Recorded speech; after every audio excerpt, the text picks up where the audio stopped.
de reconnexion et de nouveaux départs. And of a new beginning.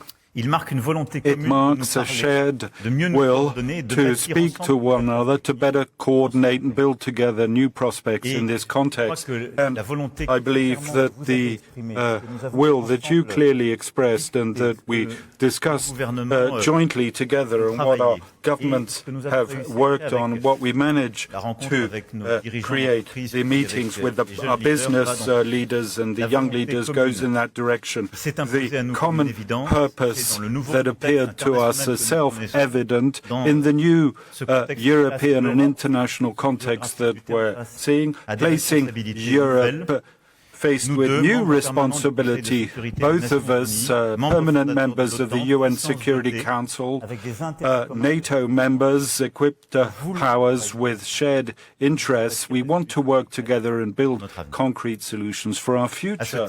In this respect and in this context, I'd like to welcome the new turn that was taken and your resolve to re-engage with the EU and congratulate you for the Windsor framework that was concluded with President van der Leyen. Now, this new beginning, we'd of course like to continue it and take full advantage of it to coordinate more in support for Ukraine. I believe I can say we share the same assessment, the same resolve. Russia cannot and must not win this war. We've been helping Ukraine and the Ukrainian people from day one to resist humanitarily, militarily and economically, and we're doing everything so that this war doesn't spread globally. We've decided on concrete action together on the training of Ukrainian military and high-value segments, and together we want to prepare the coming weeks and months with a shared conviction is that we'll have to find an outcome to this conflict. We must place our Ukrainian friends in the best possible situation so they choose the moment of and the terms of the discussions that will have to be led. In the way we lead the operation, there's this resolve to build a lasting and acceptable peace in line with international law and the interests of the Ukrainian people. A year to the day in Versailles, there was a major European Council where we were defining the terms of European strategic autonomy, and during which we affirmed that Ukraine belonged to the European family. This strategic autonomy is also forged through a heightened need to build renewed ties with your countries. In terms of security and defense here, we've discussed at length here how to bolster over and above the Russian aggression in Ukraine, to strengthen our shared capabilities to work more on interoperability, operational, technical and human. I'm thinking in particular of our resolve to work ambitiously on the future anti-ship missile, the future cruise missile, interoperability of our future systems and in areas as different as mastery of the seabed or energy-directed weapons. And so the strengthening of these capabilities is key, and it's also that we wish to build, to think also the terms of tomorrow's European security, to have a genuine legal framework and capabilities for our anti-missile protection, and to build what will happen after the decisions taken on New Start. You'll have understood our commitment is to work now for our continent in order to develop a common strategy to strengthen our cooperation, do that in areas that are absolutely key for our countries. I'll just cite a few. Energy cooperation in this regard. This cooperation wasn't impacted by Brexit. It's bilateral, it's strong. It's the fruit of profound choices that you made of complementarity between models. Nuclear with Hinkley Point C and the most visible operationalization of cooperation in the sector. Size will see that we support fully, which will be an opportunity for new economic dynamism and the resolve to continue this shared projects in civilian nuclear power and to strengthen our projects and cross investments. We saw that once more this morning in terms of renewable renewable energy. You have expertise and capabilities that are significant, offshore wind notably, and to have coordination in our low-carbon hydrogen strategy. I believe I can say that our interests converge fully. Same commitment on the environmental front, with a shared ambition, accelerate our exit from fossil fuels, but also reform our international financial architecture, support against the fight of climate change, preparing the results of the summit to be held in Paris on the 23rd of June on the new financial pact, strengthen our joint commitments on defending biodiversity, and this through the various milestones in the year, the end-of-year COP to finalize joint achievements. And in the fight against illegal immigration, we wish to make progress in lockstep. We're aware of the human issues and the extreme sensitivity of these issues. Together, we're already acting, and I'd like to thank here both our ministers and all their teams who are working closely together. In 22, it's over 30,000 small boat crossings that we prevented. We've dismantled 55 networks of organized crime and made 500 arrests thanks to the work of the joint Franco-British intelligence cell. Last October, we agreed on a renewed, ambitious bilateral framework to continue to fight against illegal immigration. Today, we've decided to continue in that direction, very operationally, concretely, and conscious of the shared nature of our responsibility. And in this respect, what we've decided is heightened coordination on our activities. New initiatives compels each of us, and we must act together in a fully shared framework, but also to be able to do this with all the Europeans who are concerned by the transit and crossings, and with some countries from which the traffic is organized. And in this regard, the Calais Group, that's a relevant forum for coordination, and both our ministers are working closely on that, and they'll be holding forthcoming meetings on that. But we'd also like to engage several countries of origin involved in the illegal trafficking networks. We've agreed on the need to heighten our intervention and surveillance capabilities, and we've also decided to strengthen multi-year funding to commit sums commensurate with the current need on both sides. And lastly, all the cooperation we've discussed today would be of not much use without concrete actions to strengthen ties between civil societies. We met with British and French businesses that are invested in decarbonization issues. We're able to announce very tangible projects and demonstrate through example this complementarity, this resolve to move forward together. We also met with young Franco-British talents looking very promising, and they will be the players of our Entente Cordiale. It was vital that they should be part and parcel of this summit, and it's in that same spirit that we've committed to greater cooperation between our museum, our young, our athletes, our schools, notably with a commitment to facilitate school trips between our two countries. Those are some of the issues of this 36th Franco-British summit, but you'll have understood that it wasn't a summit like just any other, and that given what has happened these past few years, and that the time, the planet and the continent are living through, it's a summit of a renewed ambition, and before even more ambitious concrete achievements. Thank you, Prime Minister, for being in Paris today.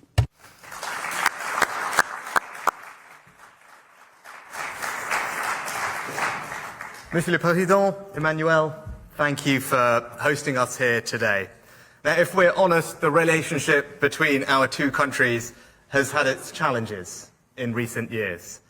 And I'm not just referring to France knocking England out of the World Cup, but I believe today's meeting does mark a new beginning, an entente renewed.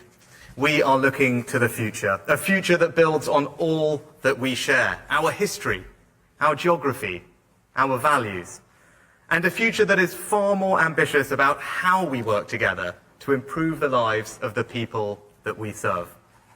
We've discussed every aspect of our crucial alliance today and made important progress in 3 areas in particular: illegal migration, energy, and security. Emmanuel and I share the same belief. Criminal gangs should not get to decide who comes to our countries. Within weeks of my coming into office, we agreed our largest ever small boats deal. And today we've taken our cooperation to an unprecedented level to tackle this shared challenge.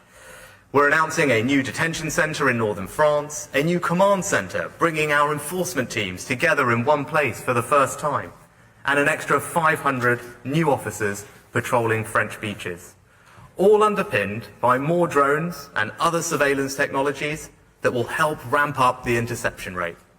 And the legislation the UK has introduced this week supports this, because it's designed to break the business model of the criminal gangs and remove the pull factors bringing them to the Channel coast. Now, we will always comply with our international treaty obligations, but I am convinced that within them that we can do what is necessary to solve this shared problem and stop the boats. Second, the UK and France are working together so that never again can the likes of Putin weaponize our energy security. You are helping us to secure our supply of nuclear power thanks to EDF's incredible work at Sizewell C. And through our ports and interconnectors, we can be Europe's gateway for non-Russian gas. But today we are going even further with an ambitious new energy partnership. We've signed a new deal on civil nuclear cooperation, agreed that France will examine the case for new energy interconnectors, and committed to work together on low-carbon energy. Together, I believe we are creating a future where every watt of energy powering our homes and industry will come from secure, sustainable, and reliable sources. Third, the UK and France share a special bond and a special responsibility. When the security of our continent is threatened, we will always be at the forefront of its defence. And today we're going even further to strengthen our security and defence cooperation. We've agreed to train Ukrainian Marines, helping to give Ukraine a decisive advantage on the battlefield and for Ukraine to win this war. To increase the interoperability of our forces, harnessing the full potential of the combined Joint Expeditionary Force. To promote security and stability in the Indo-Pacific, coordinating our carrier deployments. And we will jointly explore the development of complex weapons like air defence, combat air and long-range weapons. Now, for decades, we've been two of the world's biggest defence powers and leading contributors to NATO, and we will continue to stand together for freedom, democracy and the rule of law. Finally, today there has also been a celebration of the richness of our cultures, all that we give to each other and all that we learn from each other. So we've agreed to make it easier for our children to go on school exchanges, and our museum creators, writers and artists to create and collaborate together.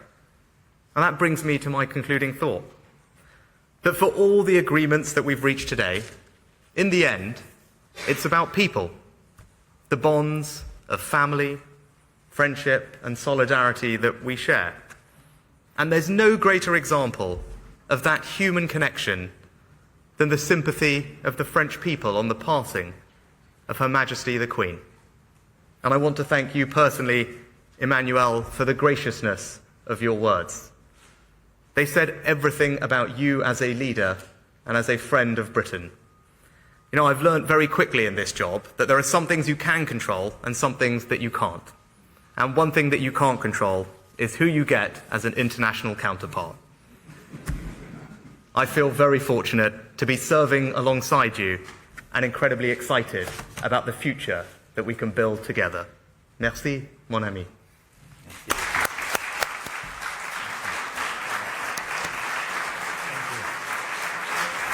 Thank you.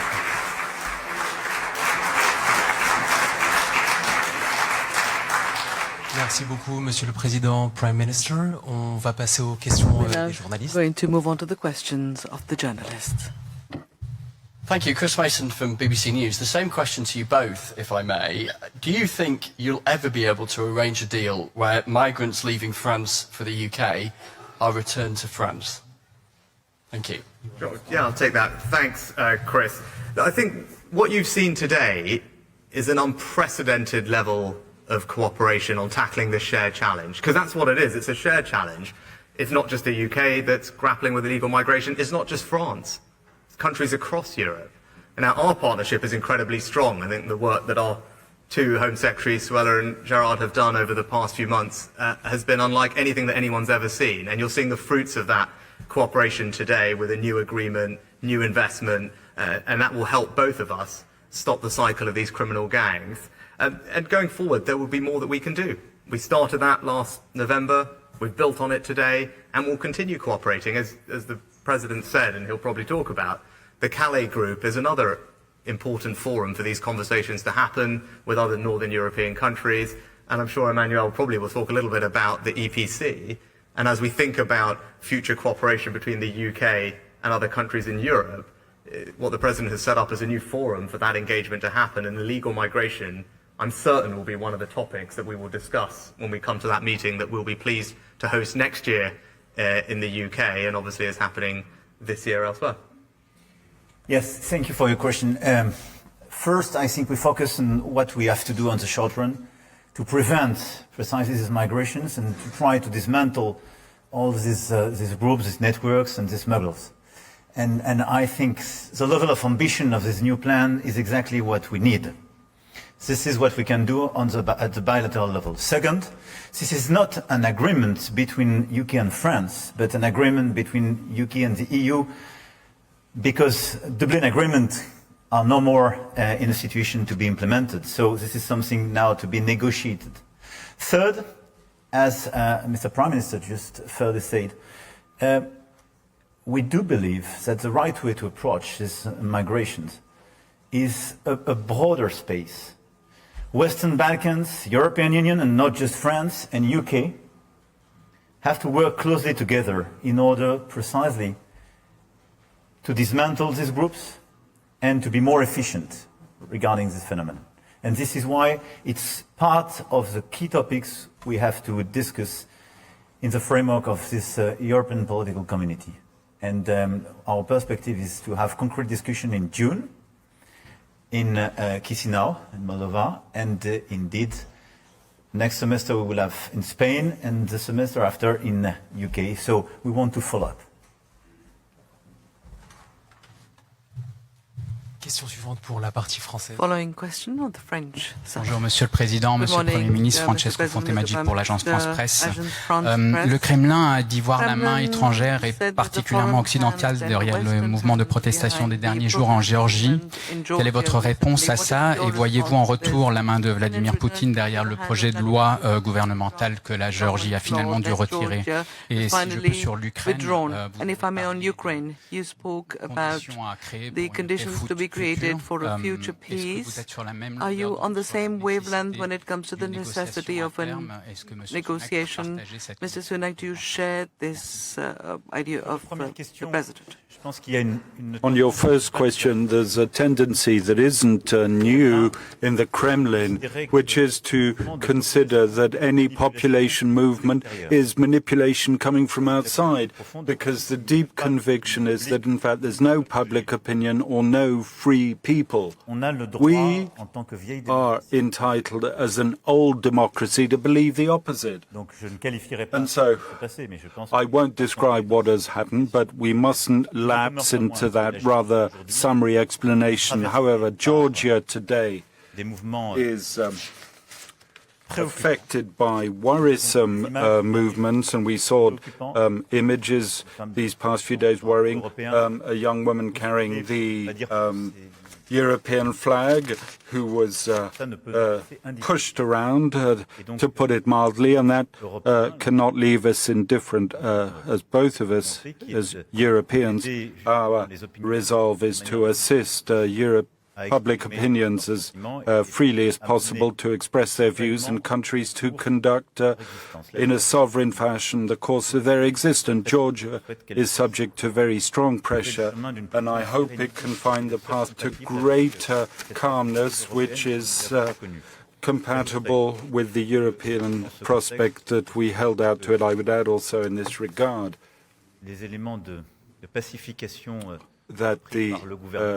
that peacemaking initiatives be taken by the government. Former political leaders held in poor health should be released so that we can take into account their state of health, and that the situation becomes calmer in regard to tensions. We'll return to that in the coming weeks. For Ukraine, short term, our goal is to help Ukraine conduct the counter-offensive that it wishes to conduct. The priority is military. I've always said for my part that our prospect was indeed that there should be a lasting forged in conditions that Ukraine will choose, and our duty is to place it in that situation. Thanks. And I think I agree with Emmanuel. So let me just be unequivocal about this. We want Ukraine to win this war, and we're absolutely united in that. And right now, that means providing them with the support and the capabilities and the training in order to mount a counter-offensive and have decisive advantage on the battlefield. And that's what you've seen from the UK, from France, from other allies, whether it's through the provision of main battle tanks, longer-range weapons, as we've announced today, training of Marines. These are all things that will help Ukraine win this war, gain that advantage on the battlefield, mount a successful counter-offensive, and that's what we are channeling all our energies towards. And with regard to the future, I think I agree with what Emmanuel just said there. Ultimately, that is a decision for Ukraine to make. It's not a decision for us to make for them. Our job is to put Ukraine in the strongest possible position. And that is what our conversations today have been about. That's what our defense ministers spend an enormous amount of time coordinating. And I think actually the announcements that you've seen from us today around training Marines, helping with the provision of ammunition, are very tangible examples of our commitment to deliver Ukraine that advantage, and that is where all our focus is going to be over the coming weeks and months. Question suivante pour la presse britannique. Question for British press. Oliver Wright from The Times. Prime Minister, the UK has already spent around £300 million supporting French efforts to stem small boats, but the boats have kept coming. The UK is now promising around £500 million more. What makes you think that this money will be any more effective? President Macron, if I may, do you think Britain and France can ever be as close as they were before Brexit? I'll take your first one. I think just a couple of things. I think you described it as French efforts. Let's just be clear. These are joint efforts, right? That's the first thing to recognise. These are efforts by our teams jointly on the ground to tackle what is a shared challenge. And that's the first thing to get across. So now you talked in terms about our previous investment. Actually, Emmanuel mentioned it in his remarks, right? 50 different criminal gangs broken, almost 500 arrests made. And just this year, thousands of boats stopped.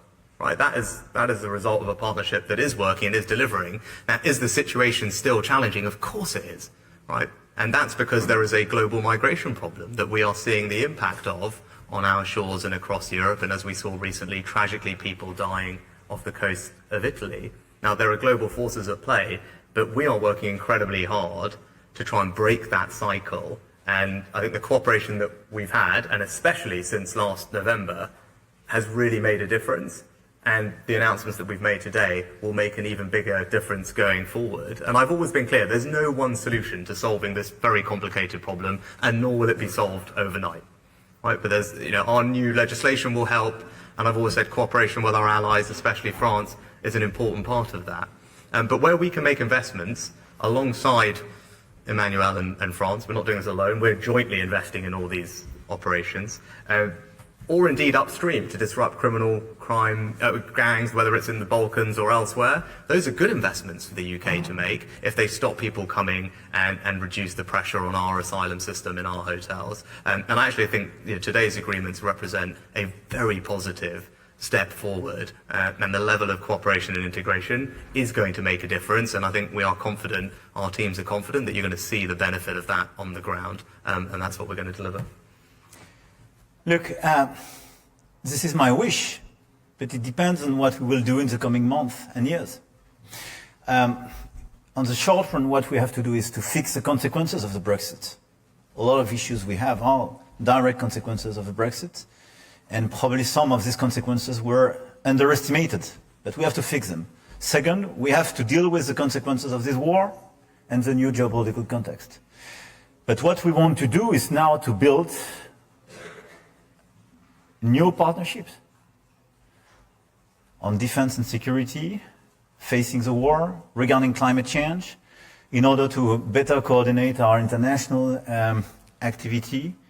And for our businesses and our people, we want to build new links, new relations. And indeed, this European political community is one of those frameworks. I think this is a very relevant political framework to build something new at the level of the continent.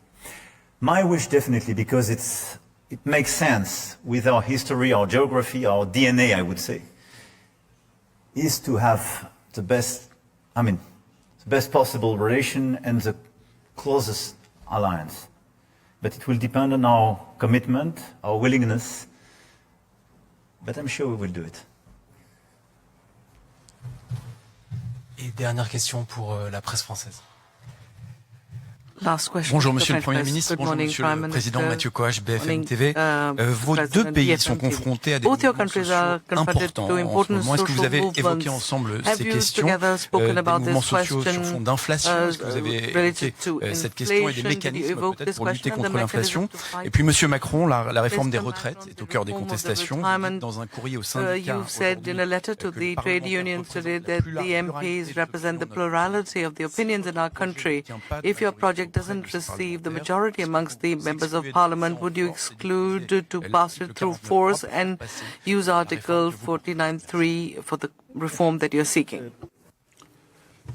Thank you for that question. The situation that our countries are experiencing creates a lot of difficulty for many of our fellow citizens. Inflation, energy, food prices, cost of living, creating very challenging situations in all European countries for our fellow citizens. And that's why, for that matter, since the autumn of 2021, we have a resolute policy of support on energy prices and now on food prices by covering a great many of the spending items for the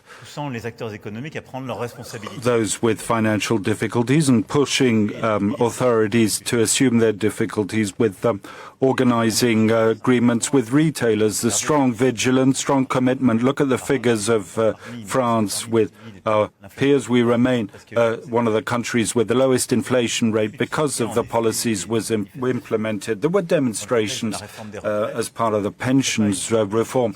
I won't engage in any fictional politics here. It's not my role. There was a time for union negotiation, then was a time during which the executive work, and then there's the parliamentary time at the House and the Senate. The Senate is working flat out both day and night to review the bill. We must respect that parliamentary time without in any way crafting any possible scenarios of fiction of whatever sort. I'll let the senators work with the government, and then the Parliament will follow the terms of our Constitution so that the legislation process can be completed, neither more nor less. And in a climate of calm, of respect for agreements, disagreements, and a sense of responsibility in the current context. I think when you talk about inflation and the cost of living, the biggest driver of that inflation is energy prices. Right? It's because we've had a war that has weaponized energy supplies, and all of our citizens are paying the price for that. And actually, that's one of the very practical, tangible things to come out of today's summit, is that cooperation between our two countries and our businesses on improving our energy security and accelerating the transition to renewable, nuclear, and more secure energy supplies. Now, I'm more confident that we can make that happen as a result of today's summit, because of the partnership between our researchers, our businesses, our governments, we are going to be able to get our citizens cheaper, more secure, more renewable and cleaner energy faster. And that's what people should come away from this, seeing that actually these things can make a big difference for the citizens that we're both very privileged to represent. We want to ease the pressures on cost of living for them. The way to do that is to diversify and improve our supply of energy and accelerate that transition to net zero. And we've made good progress on that goal today. And maybe that's a thought that I can close on. A little bit it goes to the previous question. That's a tangible example of the relationship that we have. And you can see that today in the comprehensive nature of the discussions, the breadth of the discussions, the depth of the discussions, the fact that we've both got our senior teams all here today talking through these issues. I always say we left the EU, but we didn't leave Europe. And Emmanuel said previously, Brexit didn't change geography. Right? We want to have a close, cooperative, collaborative relationship with our European partners and allies. And of course that starts with our nearest neighbour, France. And today is the first step on that journey. We're writing a new chapter in this relationship, and I'm really looking forward to everything that we can build on in the coming months and years ahead.